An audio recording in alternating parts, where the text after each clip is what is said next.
नमस्कार, मैं ज्योति श्रीवास्तव। आप देख रहे हैं सी न्यूज भारत। वक्त हो चुका है मध्य प्रदेश और छत्तीसगढ़ बुलेटिन का, जिसमें बात होगी दुर्ग की, जहां आम आदमी पार्टी के चुनाव प्रभारी संजीत विश्वकर्मा ने छत्तीसगढ़ में चल रही स्पेशल इंटेंसिव रिवीजन प्रक्रिया पर गंभीर सवाल खड़े किए हैं। साथ ही बात होगी इंदौर की, जहां 3 दिवसीय मनी मेला का आयोजन किया गया।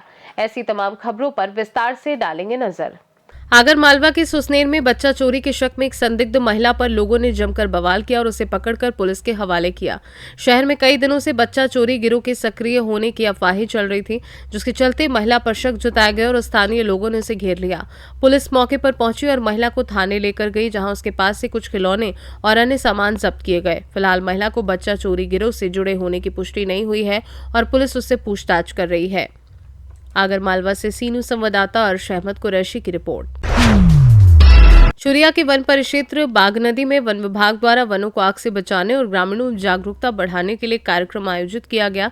इसमें लघु वनोपज सहकारी समिति के प्रबंधक, वन क्षेत्रपाल, वनपाल, वन रक्षक, दैनिक वेतन भोगी कर्मचारी, फायर वॉचर और ग्रामीण भारी संख्या में उपस्थित रहे। परिक्षेत्र अधिकारी श्री हरि सूरज बली सिन्हा ने वनों की सुरक्षा के लिए दीर्घकालीन और अल्पकालीन उपायों पर जोर दिया, जबकि सहायक परिक्षेत्र अधिकारी मुकेश कुमार दुबे ने महुआ मौसम में आग लगने से रोकने और ग्रामीणों के रजिस्टर में नाम दर्ज करने की प्रक्रिया बताई। प्रशिक्षु वन क्षेत्रपाल, वनपाल और वन रक्षक भी उपस्थित थे और उन्होंने आग रोकने के सुझाव दिए। कार्यक्रम का संचालन वन रक्षक हिरेंद्र ठाकुर ने किया और इसमें कई वनकर्मी और दैनिक वेतन भोगी कर्मचारी जैसे रवि कुमार परसाई, लोकेश कुमार सलामे, रोशन साहू सहित बड़ी संख्या में अधिकारी और कर्मचारी उपस्थित रहे। चुरिया से सी न्यूज संवाददाता राधेश्याम शर्मा की रिपोर्ट। दुर्ग के वार्ड क्रमांक 21 में अत्याधुनिक टफ क्रिकेट ग्राउंड का उद्घाटन महापौर अलका बागमार द्वारा किया जाएगा। ये सुविधा स्थानीय युवाओं को प्रोफेशनल अभ्यास का मंच प्रदान करेगी और क्षेत्रवासियों की लंबे समय से चली आ रही मांग को पूरा करेगी। बताया जा रहा है कि वार्ड के जनप्रतिनिधि अरुण सिंह के विशेष प्रयासों से ये परियोजना संभव हो सकी। आयोजकों ने नागरिकों और खेल प्रेमियों से अधिक संख्या में उपस्थित होकर इस ऐतिहासिक अवसर का साक्षी बनने की अपील की। ऐसा ऊपर वाले का आशीर्वाद है कि दुर्ग में जो भी पहला कुछ होता है वो हमारे यहाँ ही होता है।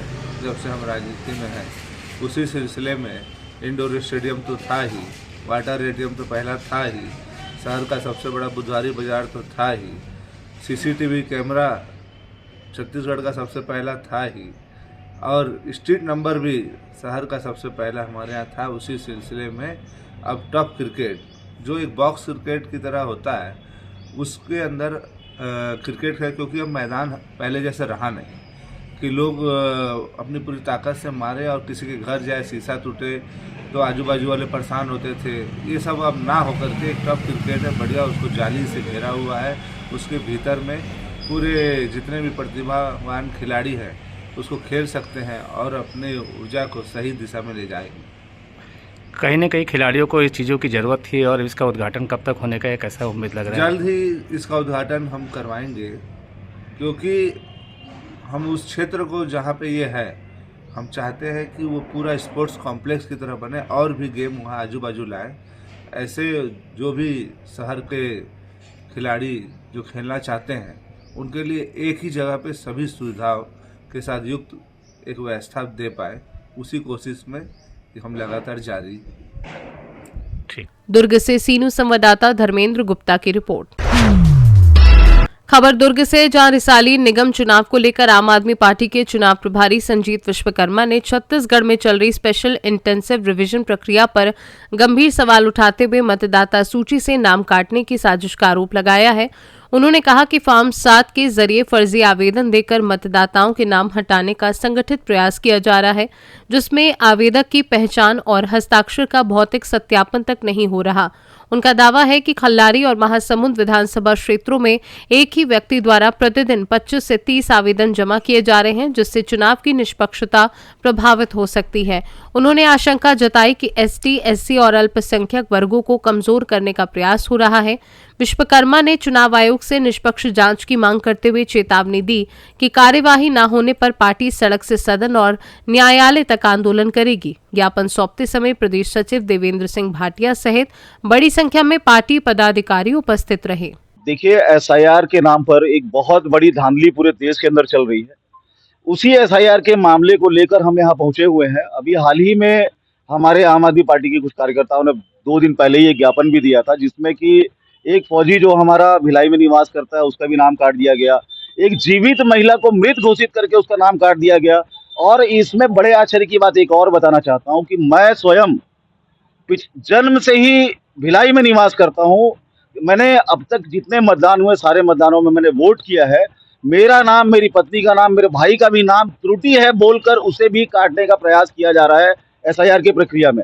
इससे तो ये बात स्पष्ट है कि पूरे आम आदमी पार्टी के लोगों को या फिर जो लोग भारतीय जनता पार्टी के सपोर्टर नजर नहीं आते हैं, उन्हें कहीं ना कहीं मतदान के अधिकार से, उनके वोट के अधिकार से वंचित करने का प्रयास भारतीय जनता पार्टी की ओर से किया जा रहा है। और जितने भी बीएलओ हैं, या तो उन्हें अपने काम की पूरी जानकारी नहीं है, या तो फिर ये जानबूझकर की जा रही साजिश है, जिसमें कि शासन प्रशासन का हस्तक्षेप और शासन प्रशासन की भूमिका नजर आती है कि उन्होंने जानबूझकर ऐसे बीएलओस को बैठाया है जिन्हें कि ठीक से टाइपिंग करना तक नहीं आता है। और वो लोग बीएलओ की इतनी बड़ी सूची तैयार कर रहे हैं जो कि देश का एक ऐसा भविष्य सुनिश्चित करता है। देश का, हमारे राज्य का मुख्यमंत्री चुनता है, हमारे देश का प्रधानमंत्री चुनता है। ऐसे लोगों को चयन करने के लिए ऐसे अप्रशिक्षित लोगों को वहां पर बैठाना ये शासन की भूल नहीं, ये साजिश है। तो हम आज इसी के विरोध में हम जिला निर्वाचन अधिकारी के पास में ज्ञापन लेकर पहुंचे हैं कि अगर ये प्रक्रिया आपकी सही है तो त्रुटि जो हो रही है वो क्यों हो रही है। क्योंकि ये जो त्रुटि की बात मैं कह रहा हूं, इस त्रुटि की बात साबित ऐसे होती कि इसकी लिस्ट इन्होंने पहले जारी की, जिसमें सभी लोगों के नाम करेक्ट थे। यहाँ तक कि मेरा नाम, मेरा डेट ऑफ बर्थ, मेरा एड्रेस, ऐसी कोई भी गलती नहीं थी उसमें। मेरे पिता के नाम से लेकर हर चीज सही था। लेकिन उसके बाद सेकंड लिस्ट जब जारी होती है उसमें सीधे सीधे कहा जाता है कि आप लोगों के नाम में त्रुटि है, इसलिए आप लोगों को फिर से फॉर्म जमा करना हो। तो फिर से फॉर्म जमा करना यानी कि हमको आम जनता, जो लोग नहीं जान पा रहे इस विषय को, उन्हें 4-5 दिन प्रताड़ित करने के बाद में हो सकता है कि उनका नाम ही उनसे गायब कर दिया जाए, लिस्ट उन्हें पता ही ना लगे। तो ये एक बहुत बड़ी साजिश है।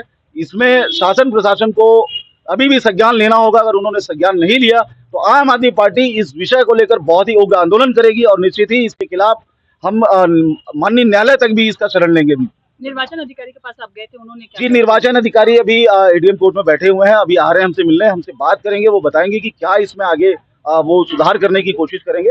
उसके बाद हम आपको फिर आगे की जानकारी दे पाएंगे। अपना परिचय बता दें। मैं संजीत विश्वकर्मा, प्रदेश संगठन मंत्री, आम आदमी पार्टी। एसआईआर के नाम से वोटर लिस्ट को अपडेट किया जा रहा है, ऐसा शासन का कहना है।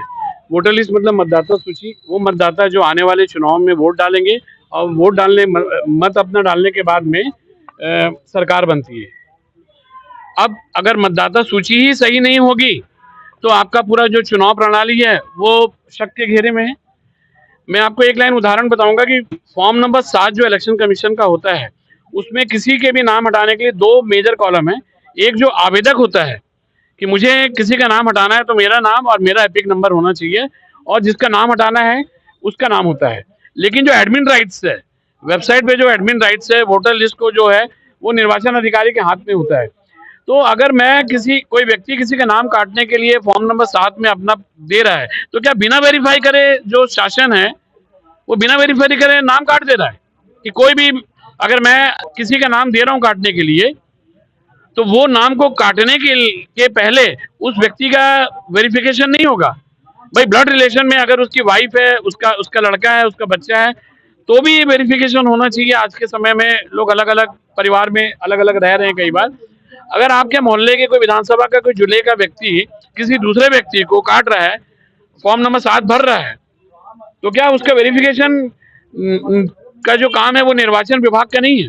बिल्कुल है। उसके बावजूद भी लाखों लोगों के नाम कट रहे हैं बिना किसी उसके। आज हम ये सवाल मुख्य रूप से निर्वाचन अधिकारी से पूछेंगे कि अगर ये वोट काट रहे हैं, अगर ये वोटर लिस्ट में वोटर का नाम काटा जा रहा है, तो उसका वेरिफिकेशन की जिम्मेदारी किसकी है? और अगर मैं गलत फॉर्म भर रहा हूं तो मेरी उसमें कोई जिम्मेदारी नहीं है, कोई अकाउंटेबिलिटी नहीं है, कोई जवाबदेही नहीं है, मेरे ऊपर कोई सजा नहीं है। मैं अगर आज मीडिया के साथियों का, अगर आज मैं फॉर्म नंबर 7 में भरता हूं और आपका नाम मैं काटता हूं तो चलेगा क्या? तो मेरी कोई जिम्मेदारी है कि नहीं है इसमें? जी, अपना परिचय बता दें। मैं दविंदर सिंह भाटिया हूँ, प्रदेश सचिव आम आदमी पार्टी छत्तीसगढ़। दुर्ग से सीनू संवाददाता धर्मेंद्र गुप्ता की रिपोर्ट। इंदौर के गांधी हॉल में 3 दिवसीय मनी मेला 9 का आयोजन इंदौर मुद्रा शोध न्यास द्वारा किया गया, जिसमें दुनिया के 226 देशों की करेंसी, नोट, प्राचीन, मध्य, गुप्त और मुगल कालीन सिक्के, धार्मिक ग्रंथ, डाक टिकट और विभिन्न धातुओं से निर्मित दुर्लभ मुद्राओं सहित अनेक संग्रह प्रदर्शित किए गए। मेला संयोजक विराज भार्गव, गिरीश शर्मा, आदित्य और अन्य पदाधिकारियों के नेतृत्व में आयोजित इस कार्यक्रम में देश के विभिन्न शहरों से लगभग 50 मुद्रा संग्राहक शामिल हुए। यहां दर्शकों ने संग्रह देखने के साथ खरीद फरोख्त भी की। खास आकर्षण में नागपुर से आए संग्राहक का विश्व के 226 देशों का नोट संग्रह और रिजर्व बैंक ऑफ इंडिया के 1925 से अब तक जारी नोटों का प्रदर्शन शामिल था। जयपुर के संग्राहक द्वारा प्रस्तुत 250 वर्ष प्राचीन जैन ग्रंथ और जैन शासन काल की दुर्लभ वस्तुएं भी मेले में प्रदर्शित की गई। ये मेला इतिहास के संवाद, अतीत की झलक और वर्तमान का मूल्यांकन करने का सशक्त माध्यम बनकर नई पीढ़ी का मार्गदर्शन कर रहा है। 2026 इंदौर के गांधी हॉल में आज से प्रारंभ हो चुका है। 3 दिवसीय जो आपका मेला है, क्या कहना चाहेंगे, किस तरह से मुद्रा को लेकर यहाँ पर एक बहुत ही अलग ही लोगों को नई चीजें देखने को मिल रही है? दरअसल हम लोग पिछले 8 सालों से ये एग्जीबिशन करते आए हैं, मनी मेला मुद्रा उत्सव के नाम से। इस बार जैसे इंदौर का जो RTO कोड है MP 09, ऐसे ही ये 09 है मनी मेला। इस बार हमारे इस आयोजन का उद्घाटन अमेरिका के प्रसिद्ध विद्वान, भारतीय विद्वान श्री शिवली कुमार गुप्त ने किया। वो गुप्ता कॉइन्स के बहुत बड़े लेखक हैं, संग्राहक हैं। आज के इस आयोजन में देश भर से 50 से अधिक संग्राहक आए हैं। कुछ लोगों ने अपने स्टॉल्स लगाए हैं, कुछ लोग घूम फिर कर अपना व्यापार कर रहे हैं। पुस्तकें आई है, स्टोन्स आए हैं, टेराकोटा आया है, कॉइन्स आए हैं, नोट आए हैं, सभी प्रकार की चीज़ें इस एग्जीबिशन में शामिल हुई हैं। लोगों को अच्छा प्रतिसाद मिल रहा है और लोग अच्छी तरह से खरीदारी कर रहे हैं। हमारी विशेषता ये है कि हम लोग यहाँ ये फ्रॉड न्यूज़ वाले जो ये यूट्यूब और आदि के द्वारा दुष्प्रचार करते हैं, 5 रुपए के सिक्के की लाखों रुपए कीमत बताते हैं, उन लोगों को हमने नहीं आने। हमारे यहाँ वाजिब दाम पर ही असली कॉइन मिल रहे हैं, ये बड़ी खुशी की बात है। इस मेले में इस बार क्या खास तरह के सिक्के हैं, किस तरह की खासियत है? जैसे हर बार कुछ ना कुछ नया देखने हाँ, को इस मिलता है। बार काफ़ी अच्छे एंशिएंट सिक्के आए हैं, मुगल भी आए हैं, गुप्ता भी आए हैं और ब्रिटिश इंडिया के भी हैं जी, जो अलग अलग स्टाइल से। और दूसरा ये कल यहाँ ऑक्शन होगा, उसमें भी बहुत बेहतरीन कॉइन्स आ रहे हैं। सोने चांदी की कीमतें लगातार बढ़ रही हैं, चांदी के भी सिक्के बाजार में जो है यहाँ पर आ रहे हैं बिकने के लिए। क्या कहना चाहेंगे, किस तरह से उचित मूल्य उसका यहाँ पर लोगों को मिले? देखिए, लोग बाग सीधी सी बात है, चांदी का मूल्य क्या कितना है उस सिक्के का, उससे 1.5 दुगना मांगते हैं। सोने का भी रेयरिटी के हिसाब से, क्योंकि सोने में भी प्योर सोना नहीं होता है, परसेंटेज होता है। उस परसेंटेज के हिसाब से जो ऑन या प्रीमियम देना होता है, उस हिसाब से वो सिक्के खरीदते हैं। आपका परिचय दीजिए। मैं गिरीश शर्मा हूँ, Girish Sharma Aditya numismatic research trust चलाता हूँ। पिछले 55 सालों से सिक्कों का संग्रह कर रहा हूँ। इंदौर से सीनू संवाददाता राकेश रायकवार की रिपोर्ट। राजगढ़ जिले में थाना माचलपुर पुलिस ने पुलिस अधीक्षक अमित तोलानी के निर्देशन में ऑपरेशन शुद्धि के तहत 4 से 11 फरवरी 2026 तक लगातार कार्यवाही कर अंतर्राज्यीय एमडी ड्रग्स निर्माण और तस्करी नेटवर्क का पर्दाफाश किया। पहली कार्यवाही में रघुनंदन पाटीदार की अवैध फैक्ट्री से 43 किलोग्राम रॉ मटेरियल जब्त किया गया। दूसरी कार्यवाही में जंगल में फेंके गए 266.9 किलोग्राम केमिकल बरामद हुए। तीसरी कार्यवाही में संदिग्ध सिल्वर मारुति वैगनार कार और 3 आरोपी दिनेश गुर्जर, ललित गुर्जर, रामेश्वर गुर्जर गिरफ्तार किए गए। निर्णायक कार्यवाही में सरगना दीपक गुर्जर और रघुनंदन पाटीदार के घर से कुल 21.510 किलोग्राम एमडी ड्रग्स बरामद की गई, जिसकी अनुमानित कीमत 21 करोड़ रुपए है। पूरे ऑपरेशन में थाना प्रभारी निरीक्षक भागीरथ शाक्य और उनकी टीम, उप निरीक्षक, सहायक उप निरीक्षक, प्रधान आरक्षक, आरक्षक और तकनीकी स्टाफ की सक्रिय भूमिका रही। गिरफ्तार आरोपियों से पूछताछ की जा रही है। जानते हैं कि थाना माचलपुर पुलिस द्वारा एक बड़ी कार्रवाई को अंजाम दिया गया है, जिसमें लगभग 21 किलो की एमडी ड्रग्स पकड़ी गई है, जिसकी अनुमानित कीमत 21 करोड़ रुपए की है।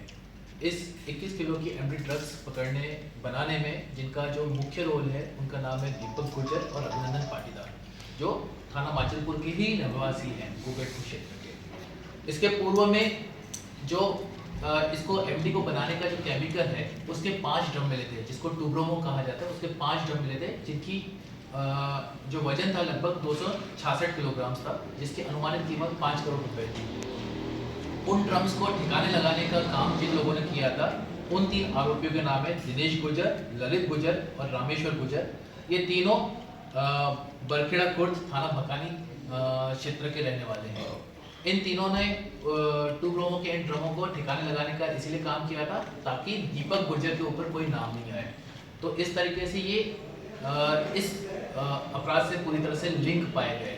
उसके पूर्व में रघुनंदन पाटीदार के घर पे फैक्ट्री संचालित जैसा पाया गया था, जिसमें लगभग 43 किलो के रॉ मटेरियल्स, जो कि एमडी ड्रग्स बनाने के रॉ मटेरियल्स होते थे, वो जब्त किए गए थे, जिनमें एफआईआर की गई। इस तरीके से हमने इसमें 2 एफआईआर में 5 आरोपियों को हिरासत में लिया है। टोटल इनका कितना माल बरामद? लगभग हमने 30 करोड़ का माल बरामद किया है। सारंगपुर से सीनू संवाददाता नागेश्वर पाटीदार की रिपोर्ट। शाहजहांपुर में गुरुवार रात करीब 10 बजे गुलाना के पास एक अज्ञात व्यक्ति ने मोटरसाइकिल सवार शाहरुख को टक्कर मार दी, जिससे वह गंभीर रूप से घायल हो गया। परिजन उसे जिला अस्पताल शाहजहांपुर ले गए, जहां उसका उपचार जारी है। चिकित्सकों ने बताया कि घायल का कंधा फ्रैक्चर हुआ है और सिर में चोट लगी है। शाहजहांपुर से सीनू संवाददाता यूसुफ खान की रिपोर्ट। शाहजहांपुर शहर में महाशिवरात्रि के मौके पर राजराजेश्वरी माता मंदिर प्रांगण में लगी फूल मंडी में एक दिन पहले बम्पर आवक देखने को मिली, जिससे व्यापारी और किसान खुशी से उत्साहित हैं। विभिन्न प्रकार के फूल शहर की मंडी में उपलब्ध हैं और फूल किसान हुकम दास बैरागी ने बताया कि महाशिवरात्रि को लेकर श्रद्धालुओं में काफी उत्साह देखा जा सकता है। यहाँ शाहजहांपुर मंडी में सभी प्रकार के फूल आए हैं। कल महाशिवरात्रि पर्व को लेकर के भक्तों में बड़ा उत्साह है, जिसको लेकर मंडी में भी बम्पर आवक है और उठाव भी बहुत हो रहा है। तो क्या क्या भाव के फूल है? यहाँ सभी अलग जैसी वैरायटी है, ऐसे फूल है। गुलाब का रेट 200-250 रुपये किलो से लगा करके 300 रुपये किलो तक है, और नौरंगा का भी अच्छा रेट है। आपका नाम? आप व्यापारी हो? हाँ, मैं हुकमदास बैरागी, गांव मोर्टा से फूल लेकर आता हूँ। ओके, ठीक है। शाहजहांपुर से सीनू संवाददाता यूसुफ खान की रिपोर्ट। महाशिवरात्रि 2026 पर श्री महाकालेश्वर मंदिर में करीब 10 लाख श्रद्धालुओं के आने की संभावना और 2000 पुलिस बल को तैनात किया गया है। प्रवेश तथा निर्गम व्यवस्था निम्न प्रकार से होगी। श्रद्धालु भील समाज धर्मशाला के समीप से दर्शन हेतु निर्धारित किया गया है। आगंतुक श्रद्धालु उक्त द्वार से प्रवेश कर चारधाम मंदिर पार्किंग स्थल शक्तिपथ त्रिवेणी संग्रहालय के समीप से नंदी द्वार श्री महाकाल महालोक मानसरोवर भवन फैसिलिटी सेंटर 1 टनल नवीन टनल 1 गणेश मंडपम से भगवान श्री महाकालेश्वर जी के दर्शन करेंगे। दर्शन उपरांत आपातकालीन निर्गम द्वार से बाहर की ओर बड़ा गणेश मंदिर के समीप हरसिद्धि मंदिर चौराहा होते हुए अपने गंतव्य की ओर प्रस्थान करेंगे। संपूर्ण दर्शन पथ पर मेटिंग, बैरिकेडिंग, पूछताछ केंद्र, खोया पाया केंद्र, छाया, पेयजल आवागमन हेतु बस, सुरक्षा, सफाई आदि की सुविधाएं दी जाएंगी। उज्जैन से सीनू संवाददाता सुरेश जाटवा की रिपोर्ट। मध्य प्रदेश और छत्तीसगढ़ बुलेटिन में फिलहाल के लिए इतना ही। बने रहिए सी न्यूज़ भारत के साथ। हर खबर आपके साथ, आपके हाथ।